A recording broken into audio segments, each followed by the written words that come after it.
Today, I will be showing you how to find your class schedule at Enterprise State Community College. First, you will navigate to the home page, which is escc.edu. Then, you will click the MyESCC tab in the top left corner. After that, scroll down and click the MyESCC Students button. Enter your username and password.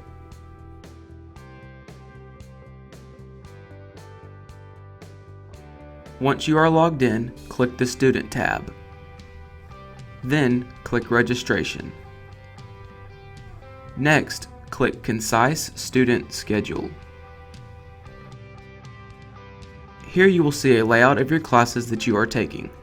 It shows the course you are enrolled in, if it is an on-campus class or an online class, how many credits each class is, the days that you will meet, the time of each class, the location of each class, and the instructor. To find a more detailed layout of your classes, click the Student tab.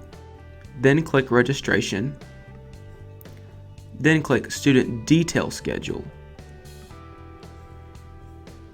Here you will see a more detailed list of the classes that you are taking this semester.